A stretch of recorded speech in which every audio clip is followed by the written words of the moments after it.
Hey gamers, Blindy here. It's August 2024 and I recently finished playing Dead Space on my Steam Deck. Now, before we get started, just let me clarify that I played the original 2008 version of Dead Space. There is a remake available that released in 2023, also available on the Steam store. Now, I'm not personally a fan of horror games, but this one is different. It's not purely horror, but it blends different elements to make it intense yet satisfying as a gameplay experience. As I said earlier, this game was originally released in 2008. It was released for the PlayStation 3 and Xbox 360 on October 13th and on PC the following week. It was developed by one of Electronic Arts' studios, EA Redwood Shores, which later became Visceral Studios, which then later became nothing, because the company is now defunct. But if you're wondering where you heard either of those studios' names, it may be from their work on the Tiger Woods PGA Tour games, or maybe through some of their projects on The Sims, Lord of the Rings, Battlefield, or some other obscure game. While trying to develop a non-licensed IP, they came up with the idea for Dead Space, a game that kind of took inspiration from games with similar moods like Resident Evil 4 and the Silent Hill series of games. Ultimately, they tried to make the most frightening horror game possible by really going after the mood and feel of horror, and not so much the tropes of things like jump scares. So because of that, the ESRB rated this game as M. It has everything you might expect from a horror shooter, with blood and gore, intense violence, and strong language. For those of you wanting to play this game yourselves, there are multiple options. Like I said earlier, I played this on my Steam Deck. It's the original version, and its standard price is $26.99 Canadian. The lowest Steam DB says it has been on sale for 75% off, or $6.74.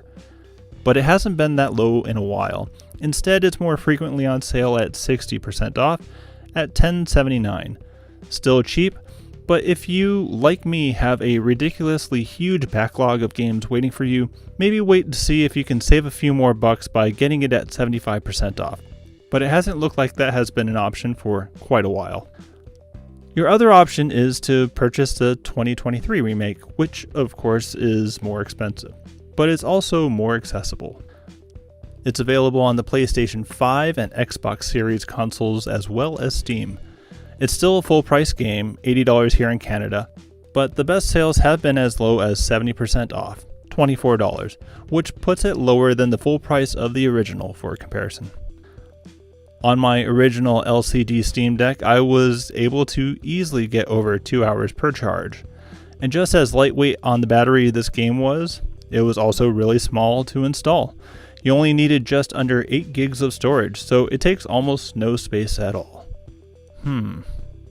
Do I put a Dead Space joke in here? Nah. And the game is verified for the Steam Deck. I didn't have any issues at all, but keep in mind that the game defaults to a lower resolution than you probably want to play in. Alright, from this point I will be getting more into the story and gameplay, so a couple of notes. I will do my best not to show any spoilers or anything that gives too much information away. I mean, really, who likes Christmas to be spoiled when people are sneaking a peek at your gifts? So I'll do what I can, but keep in mind that for this review, I have to talk a little bit about the game, what is happening, and how to play the game. I might talk or show something that is more detailed than some viewers may want, so just know that there might be some spoilers ahead. This is your warning. You start this game in a cutscene, watching Isaac Clarke and crew navigating their ship through a jump and towards the USG Ishimura. As the Ishimura comes into view, you notice that the ship looks to be in terrible condition. There is no sign of life or activity from the ship, and their ship, the Kellyan, gets pulled into the Ishimura and barely manages to safely crash into the loading dock. And from there you take control of Isaac, and your crew starts to investigate what happened to the Ishimura and do their best to figure out what can be done. And what happened to the Ishimura, simply put, is necromorphs. From my understanding, alien beings attack and kill humans, and presumably other life forms. After that, they take over the bodies they killed and create new beings from that. These are the creatures that you find throughout the Ishimura and end up fighting different forms of. And right from the beginning, you get your first clue how to fight these creatures. You'll have quite a few weapons available to you as you progress, but some of your most effective weapons will be ones that are able to dismember the necromorphs. You start off with a plasma cutter, and realistically, this one gun will be able to handle pretty much everything. I also used a line gun quite a bit. Every other weapon though I either used briefly or not at all. So now that you have your maiming tools in hand, you'll want to target the limbs of the enemies. If you're able to take off a limb, their movements and actions will change, and take off enough limbs and the necromorphs will die. Basically, avoid the bodies and the heads as those parts are essentially bullet sponges and you'll waste a lot of ammo unnecessarily. Pretty much opposite of any shooter you've played previously. But of course, necromorphs aren't the only issue you might have. There's a mental component that plays out in all of this too. I don't really want to say too much here because it's a pretty big part of the story, but just know that the mental part is only storytelling. It's not something that you have to contend with playing as Isaac. And that's the premise of the game. You go from area to area, investigating what happened with your crew chatting with you, telling you where to go and what your next objective will be, and you complete tasks as they do their own things. Overall, it's creepy, moody, and generally done pretty well, for the most part. So this game is classified as a survival horror, though I would personally say it's more of a third-person shooter crossed with horror, but perhaps we're just splitting hairs here.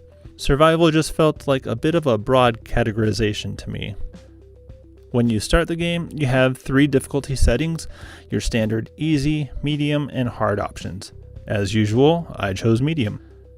And having played the game through medium, I'm speculating that playing the game on hard would require you to optimize your shots, but also know each of the enemies and their weaknesses, and possibly even using weapons that are more effective instead of just using a single weapon such as a plasma cutter. And let's talk briefly about the weapons. Like I said earlier, I primarily use 2 weapons. You can get up to something like 8 weapons and have 4 available in your quick switch menu at a time. But I found that when I held 3 weapons, I was picking up a bit of ammo for each weapon, but I needed to switch between them a lot because I was always running out of ammo in one of them. I noticed, but can't verify, that most of the ammo I picked up were for the weapons I was carrying. So limiting myself to 2 weapons meant that most of the ammo I picked up were for those 2 weapons I had on hand. If I'm wrong though, let me know. Don't let me misinform you guys. At this point, I was able to usually have ammo available for both weapons at any given time. Also important is that there are upgrade benches available throughout the game. You're able to use power nodes that you find throughout the ship and upgrade weapons, gear, and abilities. That's great, but realistically, you won't find enough nodes to max out more than about 2 weapons. So, do you fully upgrade a couple weapons? Or do you prioritize a few stats on several weapons and keep a full set of 4 on hand? Having never played this game before, I chose 2 really strong weapons and passed on trying the other weapons that could have been available to me. So maybe in the future I'll have to give this game another go and see what the other weapons are like. Alright, as you can see, this game is a third-person over-the-shoulder shooter. It's kind of awkward at first because, like the Batman Arkham games, the camera is way off to the side of the character, putting him on the far left of the screen. It takes some getting used to if you haven't played a game with such a skewed point of view before. And I found the camera movements to be pretty swingy. Is that a word? Anyway, early on, the camera would often fly from one direction to the other as I tried to get my bearings. To be honest, I still had some issues later on as well, but I was just more used to the amount of adjustment I needed to make to get the camera pointed in the right direction. One thing that I loved was the HUD, or to be honest, lack thereof. The only on-screen indications you'll see are on the back of Isaac's suit. The bars down the middle are his health, and the circular indicator is his stasis charge.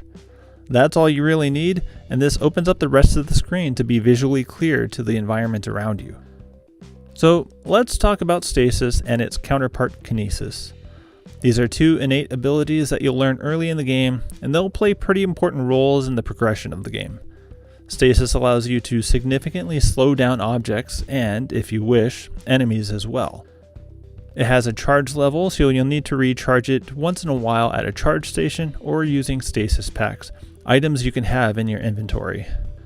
You know you'll need it to progress the plot when you see a stasis charge station nearby. How convenient. And kinesis is your ability to move large objects with a kinesis icon on it. You use a force pull to push and pull objects around, and you don't have to worry about a meter to fill to use it. You can use it freely on any object that can be manipulated in this way.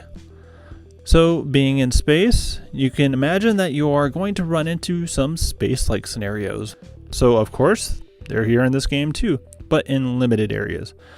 First, you have some zero gravity areas where you can jump from one spot to another and often move stuff around using kinesis.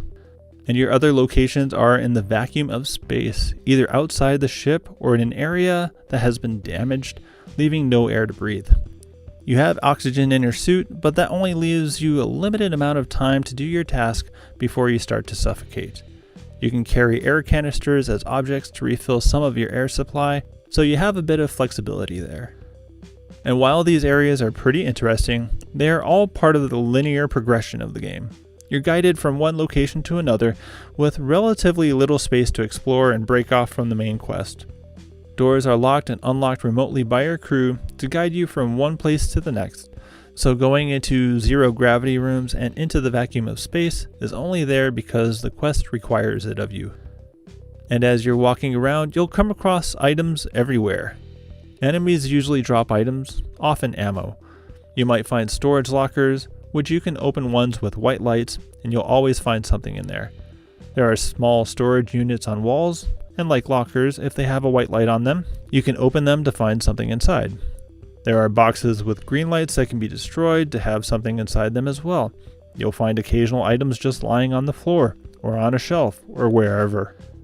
So basically you can find quite a bit of ammo, and other somewhat useful stuff. Is it enough though? Kind of depends on where you're at and what you're fighting. Sometimes I found myself bombarded with too many items, and other times I found myself struggling to have enough ammo to fight whatever enemies were swarming me. It didn't feel consistent. Either that, or I am not good at maximizing my shots. I'm not sure.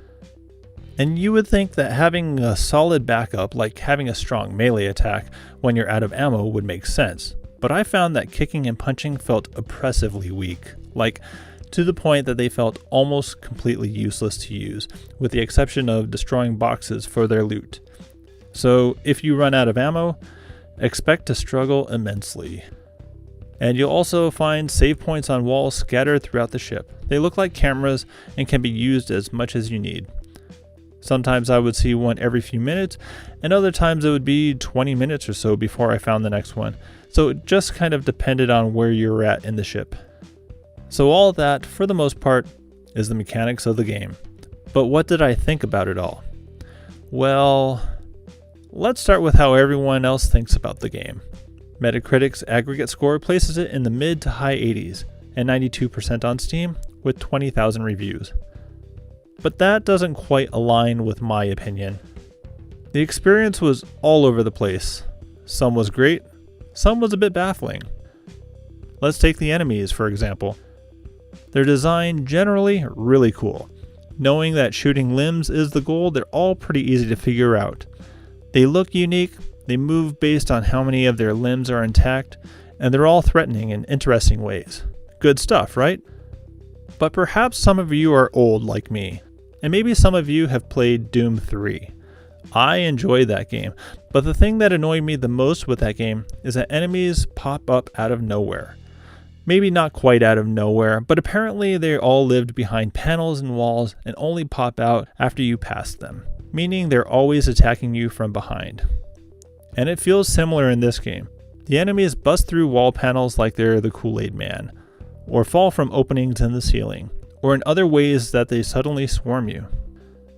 I understand that there are limited ways for you to encounter new enemies, so there's gotta be a gimmick to allow them to surprise you, but it can get tiring clearing a room only to have to clear it again.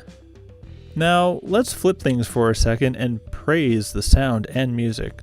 If there's one thing this game absolutely nails, it's the audio. Creepy sounds echo through the ship, the music puts you on edge, it ramps up when there are enemies nearby, and it doesn't do the stupid jump scare burst of sound that lesser skilled personnel tend to do.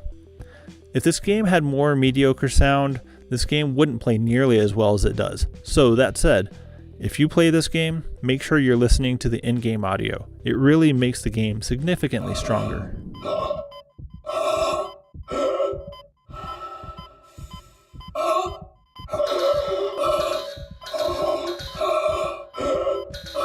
Some of the other things I noticed, early on in the game felt pretty clunky. Like I mentioned earlier about the camera feeling swingy, and just getting familiar and comfortable with that and the offset point of view, it'll take a little time to dial in.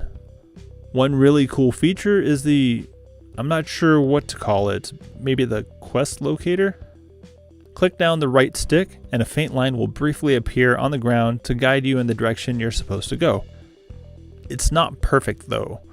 One, it doesn't stay on screen for more than about 3 seconds, so hopefully you can track it before it disappears and you have to do it again. Two, your camera swings to be right behind you, regardless of where the line is headed, so you may find yourself clicking to find where you need to go, have the camera swing around wildly to get in position, then you try to move the camera manually to look at the floor or behind you if that's where it's leading, or not even see it because the line blends in with the floor. Great concept, mildly decent execution. But it's way, way better than the map in the menu. That thing is completely useless. Completely useless. It doesn't feel visually clear, and navigating using it is way more frustrating than it should be. One thing I should note, I called it a menu and not a pause screen because time is still active when you bring that menu up. So inventory, quests, the map, and whatever the other screen was, you can always check them out, but you're still at risk using them. Same as the store, and I suspect the bench as well. Let's talk about the quest screen. It's better than useless like the map is, but that's not saying much. It gives you a vague description of what the goal is, but it doesn't give you any indication as far as where you should be going or how to accomplish certain tasks. So you might be walking around trying to figure out what to do with no clarity from the quest indicator, the map, the quest screen, or anything like that. It doesn't happen often, but if you're struggling to find out what to do, just know that you're not alone. The Ishimura had numerous store locations, which is a curious concept having an on-ship economy on this dead vessel. But if you're looking to get new weapons, refill your ammo, upgrade your suit, and manage your inventory, the store will be the place to do that. At least the suit upgrade animation is pretty cool, where you step into the store, disappear for a second, and come out with a better version of what you were wearing. You can also sell items, so things like semiconductors are great to sell and have no other value otherwise, so be sure to sell them immediately to get some credits and free up some space in your inventory. And one last thought before I wrap things up here, I found that I rarely died in a place more than once. That said, I did die quite a few times, but once I figured out what was happening in any given area, I was able to adapt after I respawned and usually had no issue moving forward from that point. Not always, of course, but usually. So it was nice that there was some difficulty, but it wasn't oppressively so, not enough to prevent me from moving forward. So it's a good thing that there are 3 of these games because this one's pretty short. How Long to Beat says this game should take you about 11 hours to get through the main story, and I finished it just short of 10 hours. But this does feel like a complete game. Nothing really missing, not overstaying its welcome, it's just right between a little short and just right. As far as recommending this game, there are definitely some elements of this game that are great. With moments of intensity, great sound design, and suspense, it's great for people that like horror games, or for people that want to like horror games that aren't in it for just jump scares. The sound is great too. Hearing Isaac suffocate is haunting. The music is well designed, and you'll be turning your head a lot to see if you're actually hearing things behind you, or if you're being a bit paranoid.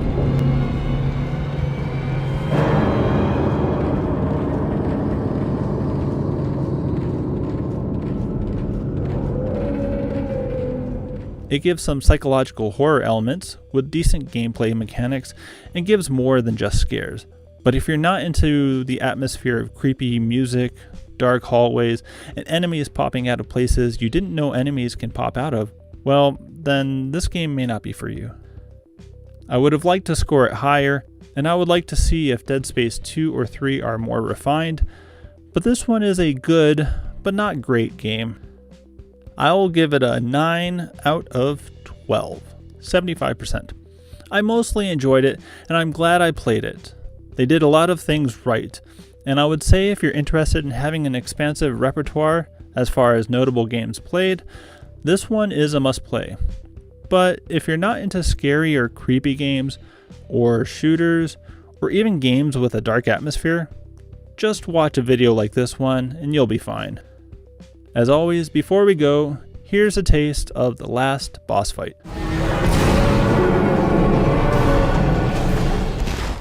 So I've covered a lot in this video, but I didn't cover everything. Let me know, was I right? Was I fair? Let me know in the comments below and tell me your thoughts. I still don't have a Patreon page, so skip. I love chatting about games, as I assume you do too. If you want to chat games with me, join me on Discord. Link is in the description. Thank you to everyone that watched this. Without you, I'm just a weirdo talking into a microphone, so I appreciate you hanging out with me today. And in the last video, I said my goal was to hit 25 subscribers, and we're already really close to that goal. I gained 8 from my last video, putting us at 20. So thank you everyone that subscribed. It really means a lot. You've all been wonderful, play lots of games, and maybe I'll see you in the next video. I hope you have a wonderful day. Take care.